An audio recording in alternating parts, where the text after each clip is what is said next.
असक इजोत बाइबल के किताब के अध्ययन अछि जे अहाँ के एक सुयोग्य मार्ग में आगा बढ़ावे में मार्गदर्शन दऽ रहल छथि आ परमेश्वर के समानता में जीवन जिय के लेल मदद करै छथि। यूहन्ना 1:12 में हमरा बता रहल छथिन, मुदा जे सब हुनका ग्रहण कयलथि हुनका परमेश्वर के संतान होबा के अधिकार सेहो भेटलनि, अर्थात हुनका जे नाम पर विश्वास राखै छथि।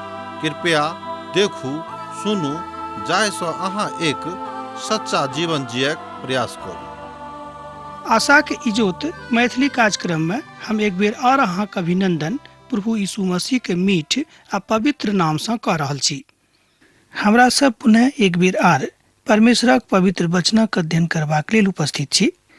आजुक दिन हमरा सब कुलुसियोक पोथी तकर दोसर अध्याय 11 पद सँ लऽ कऽ 23 पद धरि देखब।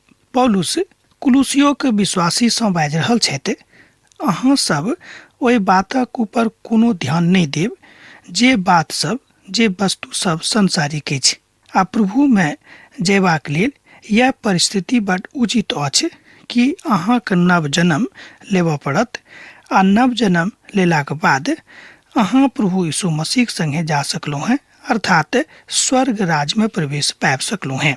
गलतियों के विश्वासी के बताबित संत पौलुस यह बात हुनको सबक बाजने रहत। हुनका सबक कहलनि कि अहूँ सबके प्रभु यीशु मसीह में नव जन्म लेबऽ पड़त।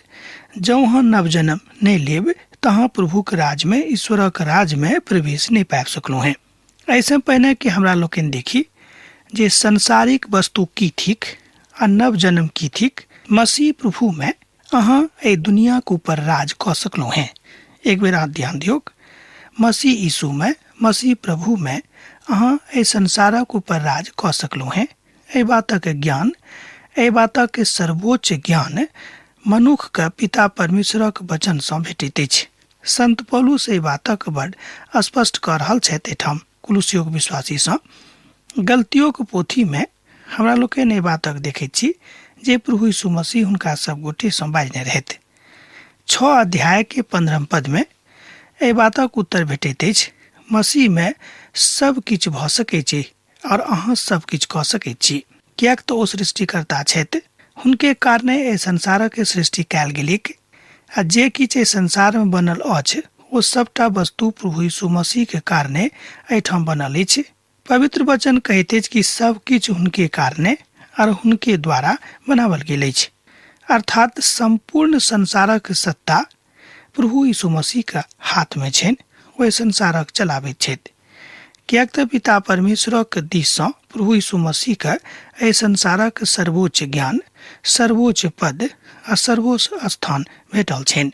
हमरा सभक लेल ई बड़ आनंदक गप थिक कि हमरा सब प्रभु यीशु मसीह के न्याय आसनक सन्मुख में खूब दृढ़ता के साथ जा सकलहुँ हैं, हिया बन के जा सकलहुँ हैं, कियाक तऽ हमरा सब अब हुनक धिया पुता भऽ गेल छी, हुनक धिया पुता बनि गेल छी।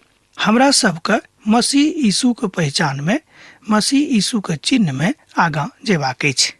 वह हमरा सभक लेल सब किछु कऽ देने रहत, एतऽ धरि जे हमरा सभक लेल अपन प्राण सेहो दऽ देने रहथिन। कुलुसियोक पोथी दोसर अध्याय 11 पद के जँ अहाँ देखबै तऽ पायब कि हमरा सब गोटे के की करबाक अछि। हुनके में अहाँ केहन शुद्धिकरण भेल अछि जे हाथ सँ नहि होइत अछि, अर्थात मसीह के शुद्धिकरण, जाहिसँ शारीरिक देही उतारि देवल जाइत अछि। एहि तरह हमरा लोकनि देखै छी कि जहन हमरा सब अपन देही के मसीह के पवित्रता सँ शुद्ध करैत छी, तहन जे शारीरिक देही हमरा सभक लग छल तकरा हमरा लोकनि उतारि कऽ फेंक देने छी। मसीह में जहन एहि ज्ञान के हमरा लोकनि प्राप्त कऽ लेलहुँ हैं, एहि ज्ञानक हमरा लोकनि पाबि लेलहुँ हैं, तहन हमरा सबके अब एम्हर उम्हर ताके के कोनो आवश्यकता नहीं थिक। एहि बातक एहिठाम हमरा लोकनि देखलहुँ कुलुसियोक पोथी तकर 2 अध्याय आ तकर 11 पद में। आगाँ हमरा लोकनि 12 पद में देखै छी कि हमरा सबके की करबाक अछि, और हुनके संगे बपतिस्मा में गाड़ल गेलहुँ हैं, और हुनके में परमेश्वरक शक्ति के ऊपर विश्वास कऽ कऽ जे हुनका मोला में सँ जियौने रहते, हुनके संगे सेहो जी उठलहुँ हैं। एहि बातक हमरा लोकनि एहिठाम देखै छी कुलुसियोक पोथी तकर 2 अध्याय आ तकर 12 पद। हमरा लोकन एहिठाम देखै छी कि एहि संसार में एकटा कानूनी वातावरण रहैत अछि।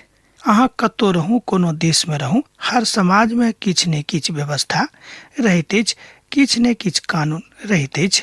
तकर पालन करनाइ ओहि राष्ट्र के लोकक के कर्तव्य भ जाइत छनि। अर्थात जाय नाम सँ अहाँ जानल जाइत छी, ओहि नामक अनुसार अहाँक अपन राष्ट्रक लेल काज करऽ पड़त, अहाँक गवाही देबऽ पड़त। गवाही बड़ सटीक भत, ऐतिहासिक हैत और प्रभु यीशु मसीह के ऊपर आधारित हैत। मान लियो जहन अब अहाँ प्रभु यीशु मसीह के राजक सदस्य भ गेलहुँ हैं, तऽ अहूँ की गवाही देबाक अछि कि प्रभु यीशु मसीह अहाँक जिंदगी में की सब केने छथि। यह बात हमरा लोकनि प्रभु यीशु मसीह सँ सीखै छी, कियाक तो तेसर दिन मृत्यु में सँ जी उठि कऽ एहि बातक गवाही दऽ रहल छथि स्वयं कि देखियो हम जे बात अहाँ से बाजने छलहुँ हैं, ओहि बातक हम पूरा कऽ देलहुँ हैं कि हम अपन मृत्यु में सँ तेसर दिन जी उठि कऽ अहाँके सन्मुख में ओहि ऐतिहासिक बातक सिद्ध कऽ देलहुँ हैं, जाहि बातक बहुत पहिनहिए सँ बाजल जा रहल छलैक आ हम सेहो अहाँ से बाजने छलहुँ हैं।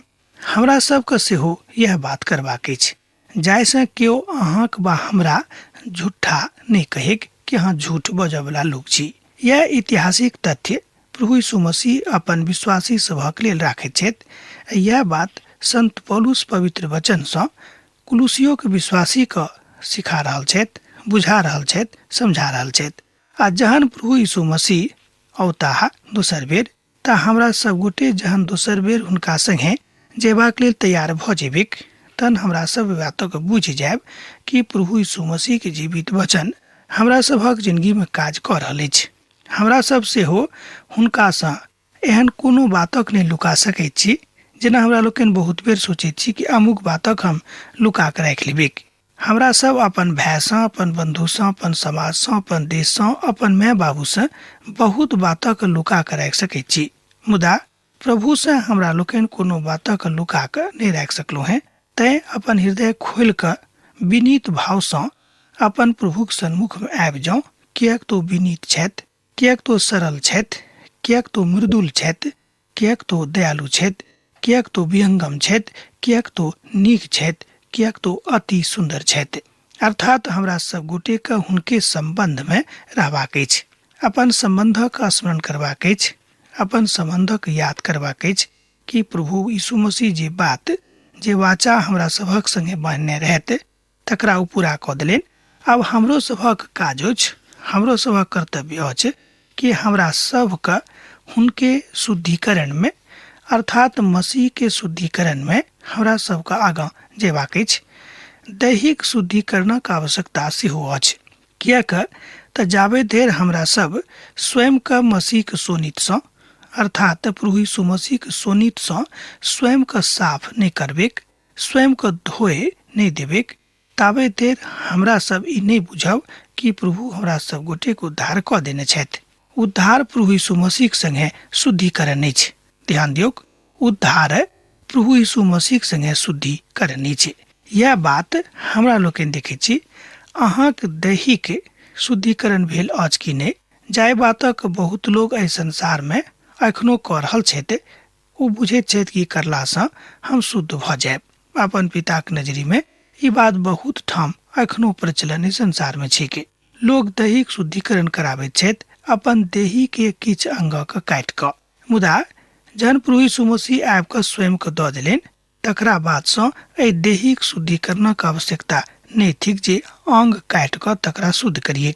मुदा जे हमरा सब गोटे के मोहला में सँ जियौने छथि, जे स्वयं के मोहला में सँ जियौने रहते, वह प्रभु यीशु मसीह अहाँक संगे छथि।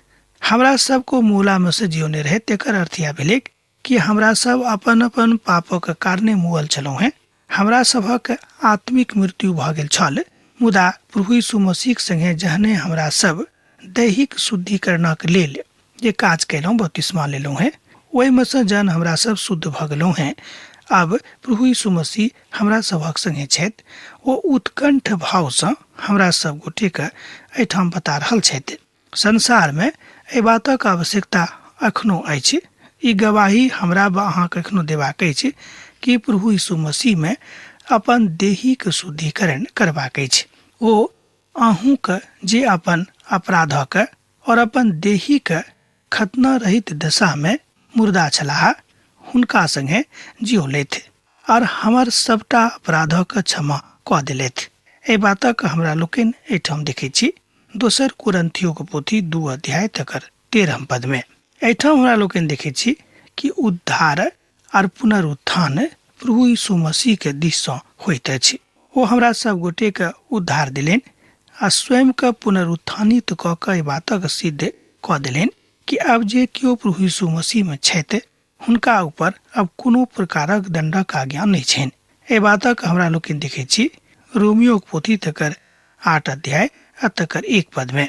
पौलुस अपन स्वभाव में नहीं छथि, अब प्रभु के स्वभाव में छथि, अपन यीशु के स्वभाव में छथि, अपन यीशु के दर्शन में छथि आ हुनक व्यवहार में यीशु के व्यवहार सम्मिलित छनि। तैं वो पैघ सँ पैघ तकलीफ देबऽ वाला लोक के वो क्षमा कऽ दैत छथि। वो कहै छथिन कि ठीक अछि कि प्रभु यीशु मसीह में हम अहाँ के क्षमा दऽ रहलहुँ हैं। ओ दुनों प्रकारक दर्शनक एके साथ लऽ जेबाक के प्रतिकूल छथि, तकरा प्रतिपक्ष में छथि, तकरा उल्टा में छथि। वो कहै छथिन कि संसारिक आ आत्मिक अहाँ दोनों बात एके संगे नहीं कऽ सकलहुँ हैं, अर्थात अहाँ दोनों भऽ कऽ संसार में जीवित बहुत दिन तक नहीं रहि सकलहुँ हैं। एक दर्शन कहैत छल जे मनुखक बड शान सँ जीबाक अछि। एक बेर आर सुनियौ, एकटा दर्शन कहैत अछि जे मनुख के एहि संसार में खूब शान सँ जीबाक आवश्यकता अछि। मुदा जे दार्शनिक एहि दर्शन क देने रहथि, जहन ओ स्वयं मृत्यु सज्जा पर छलाह तहन लोक हुनका से पूछलनि कि यौ अहाँ जाय दर्शनक हमरा सिखेलहुँ हैं, कि अहाँ आजुक दिन स्वयं के एहि दर्शन में शांत पाबैत छी? अहाँके जिंदगी में की शांति अछि? अहाँ तब एहि संसार से विदा भऽ रहलहुँ हैं। 1-2 दिन में अब अहाँ संसार से विदा भऽ जायब, किएक तऽ अहाँके शारीरिक दशा बहुत खराब भऽ गेल अछि। अहाँ अपन शारीरिक दुर्दशा में पड़ल छी। तहन ओ भाई कहलथि, ओ दार्शनिक बजलथि कि नहि, हम अपना में कोनो परिवर्तन नहीं पाबैत छी आ सबसँ जे कमी हम अपना में देखैत छी ओ यह थिक कि हमरा में शांति नहीं अछि। तहन ओ कहलनि मरैत काल में, किएक तो अपन ओ अंतिम घड़ी में रहैत, ओ कहलथि कि अहाँ सब जे दर्शन हम अहाँके देने छलहुँ हैं, ओहि दर्शनक अहाँ परित्याग कऽ कऽ जे ईश्वरक दर्शन अछि, जे यीशुक दर्शन अछि, जे पवित्र पोथी के दर्शन अछि, तकरे ऊपर चलब, किएक तऽ हमर दर्शनक ऊपर चलला सँ अहाँके किछु लाभ नहीं भेटत। किएक तऽ आजुक दिन हम अनेरे एहि संसार से विदा भऽ रहलहुँ हैं आ हम जानैत छी कि अब हम अधलोक में जा रहलहुँ हैं आर हम पिता के लग नहीं जा सकैत छी। एहि तरह के स्वीकारोक्ति बहुत लोग करैत छथि, मुदा अंतिमो घड़ी में जँ ओ प्रभु यीशु मसीह के ग्रहण कऽ लेने रहतथि तऽ शायद ई बात हुनका जिंदगी में हुनक मुखार वृंद सँ नहीं निकसतीक, मुदा ओ अंतिम घड़ी धरि एहि बातक स्वीकार नहीं कयलथि। श्रोता, हमरा सब गोटे के अपन अपन जिंदगी में प्रभु के यीशु के स्वीकार करबाक अछि, तहने हमरा सभक जिंदगी के तकलीफ दूर भऽ सकैत छै। एक गोटे के दर्शन रहनि कि जँ प्रभु यीशु मसीह हमर जिंदगी के ई काज कऽ देता, तकरा बाद सँ हम हुनका माननाइ आरंभ कऽ देबनि, आ जँ हमर जिंदगी के ई काज नहीं हैत तऽ हम किएक हुनका अपन उद्धारकर्ता के रूप में स्वीकार करबनि। इहो एक प्रकारक दर्शन अछि आ हम बुझैत छी कि ई दर्शन जे हम अखन बाजलहुँ हैं, ई दर्शन आजुक युग में बहुत लोकक छनि। कतौ चलि जाउ अहाँ, देश में परदेश में, एहि गाम से ओहि गाम में, एहि शहर से ओहि शहर में, एहि नगर से ओहि नगर में, एहि राज्य से ओहि राज्य में, सब ठाम एहि तरहक लोकक अहाँ पायब। हुनक संख्या बहुत छनि। मुदा संत पौलुस कहैत छथि कि एक बेर अहाँ प्रभुक जहन अपन जिंदगी दऽ देबैक तऽ संसारक कोनो दर्शन अहाँक जिंदगी में काज नहीं करत आ तकरा बाद अहाँ एहि तरहक कोनो शर्त प्रभु के सन्मुख में नहीं राखबनि कि जँ प्रभु हमर ई काज कऽ देता तहने हम हुनका मानबनि। बहुत बेर लोग चमत्कार देखे के इच्छा राखैत छथि, बहुत बेर लोग अपन जिंदगी में बहुत बढ़ोतरी के इच्छा राखैत छथि। ई रखनाइ दुनू गप अनुचित नहीं, मुदा प्रभु के ऊपर शंका करनाइ सर्वथा सब ठाम अनुचित गप थिक। अहाँ प्रभु यीशु मसीह पर व्यक्तिगत रूप में अपन संबंध बना कऽ एहि बातक देखियौ, तहने अहाँक जिंदगी में ई बात पूर्ण हैत। विधिक ओ लेख जे हमरा नामक छल आ हमरा विरोध में छल मिटा देलनि आ हुनका क्रूस पर चढ़ि कऽ सन्मुख सँ हटा देलखिन। एहि तरह हमरा लोकनि देखै छी कि परमेश्वर जे विधिक लिखल गप हमरा सभक जिंदगी में छल तकरो ओ मिटा देलनि। कोना कऽ तऽ क्रूसा पर चढ़ि कऽ जड़ि सँ एहि बातक हमरा सभक सन्मुख सँ खत्म कऽ देलनि। एहि बातक अहाँ एहिठाम देख सकैत छी कुलुस्सियोक पोथी 2 अध्याय आ तकर 14 पद में हमरा सब है। अहूँ एहि पदक देखियौक, विधिक ओ लेख, ध्यान दियौक, विधिक ओ लेख जे हमरा नामक छल आ हमरा विरोध में छल ओ मिटा देलनि आ हुनका ओ क्रूस पर जड़क सन्मुख सँ हटा देलनि। एहि तरह हमरा लोकनि देखै छी कि प्रभु यीशु मसीह हमरा सभक जिंदगी के बहुत बातक दूर कऽ देने छथि जे बात हमरा सभक विधि में लिखल छल। हमरा लोकनि जानै छी कि विधि जे लिख देने अछि तकरा केओ मिटा नहि सकै छै। ई बात बड़ सच्चा अछि। एहि बात में बहुत दम अछि, कियाक तऽ प्रभु यीशु मसीह सूली पर चढ़ि कऽ एहि बातक हमरा सब गोटेक लेल सफल कऽ देलनि, हमरा सभक लेल पूरा कऽ देलनि, हमरा सभक सबटा पाप के अपना ऊपर लऽ लेलनि। हमरा लोकनि देखै छी कि यीशु नासरी जे यहूदीक राजा के रूप में हुनका सभक सन्मुख में रहते, वो कहलन कि अहाँ यहूदी के राजा थिकौ हैं। तब प्रभु यीशु मसीह सूली से अर्थात सूली से चढ़े से पूर्व ए बातक को कहलन कि अहाँ स्वयं बाजि रहल छी कि हम यहूदी के राजा थिकौ हैं।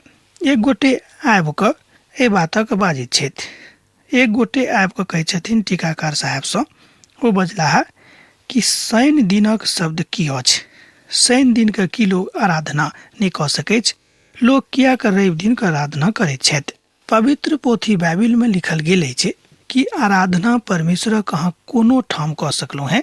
जेना कि राजा दाऊद अपन बिछौना पर सुतले सुतले प्रभु सँ आराधना करैत रहैत हुनक बड़ाई करैत छलाह। अहूँ कऽ सकैत छी। एहिमे कोनो बात नहीं कि खाली शनि दिन के आराधना कैल जाय, खाली रवि दिन के आराधना कैल जाय, से गप नहीं। मुदा कालांतर में जे एकटा सामूहिक आराधना के दिन ठहरावल गेल ओ थिक रवि दिन, कियाक तऽ एही दिन सँ एहि संसारक शुरुआत भेल छलै, जेना लोक कहिते छै। बहुत लोकक मत छनि कि एही दिन प्रभु यीशु मसीह मृतक में सँ जी उठल छलाह, तैं लोग एहि दिन के आराधना के दिन मानैत अछि।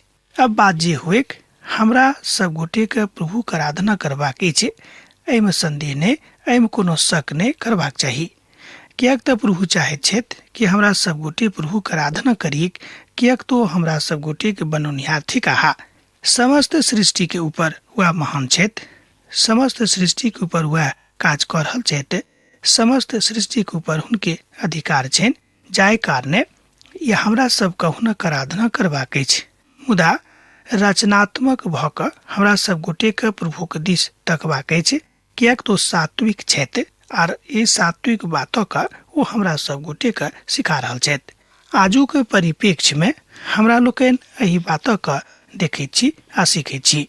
अहाँ प्रभु में बनल रहू और अपन कथा के विशालता के आ तकर बरखा लोकक सन्मुख में करैत रहू। एकर मतलब यह भेलै कि जे ज्ञान प्रभु यीशु मसीह सँ अहाँ प्राप्त कयने छी, जे ज्ञान अहाँ पवित्र पोथी के अध्ययन से प्राप्त कयने छी, जाहि ज्ञानक अहाँ पवित्र पोथी के अध्ययन में प्राप्त कऽ रहलहुँ हैं, वह आत्मिक ज्ञान के और वह आत्मिक ज्ञानक बरखा अहाँ अपन लोकक बीच में करैत रहू, जाहिसँ हुनको जिंदगी में ज्ञानक बरखा होय के। यह अहाँक आत्मिक विजय अछि और अहाँ आत्मिक विजय गाथा के दिस बढ़ि रहलहुँ हैं। क्रूसक कारणे हुनका खूब पैघ कयल गेलनि आ क्रूसक कारणे हमरो सब खूब पैघ कयल गेल छी। कियाक तऽ प्रभु यीशु मसीह क्रूसा पर चढ़ि कऽ जहन प्राण देलनि तऽ क्रूस हुनका लेल एकटा महान वस्तु ठहरलिक। प्रभु यीशु मसीह विधि विधानक उत्तर थिकाह, अर्थात ई बात जे केओ लोकक लेल अछि, अर्थात जे केओ हृदय सँ एहि बातक स्वीकार करैत छथि हुनके लेल अछि।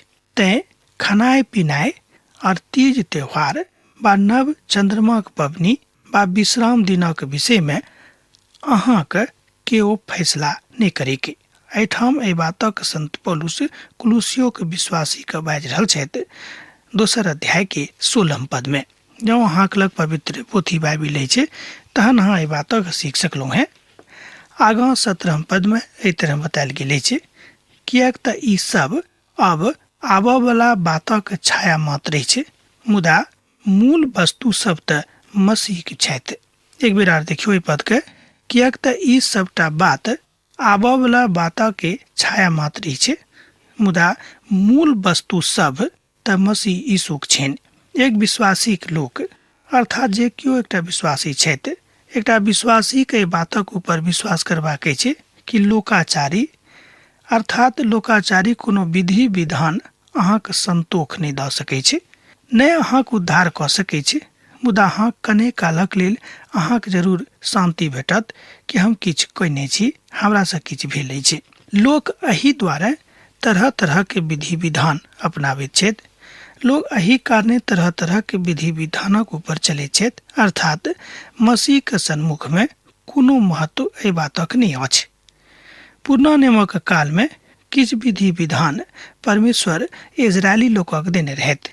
कारण की छल कि ओहि काल में मसीह के अवतरण नहीं भेल रहै आर ओ सब मसीह के पराकाष्ठा पर नहीं गेल छलाह।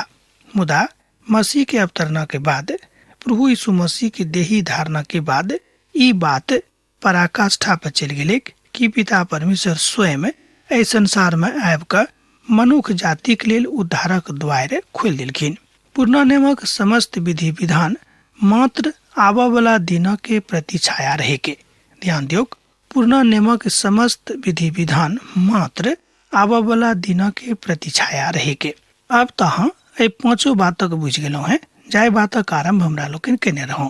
अब हमरा विदा दिया, किएक तऽ आजुक दिन एहिठाम हम समाप्त करब, काल भऽ रहल अछि।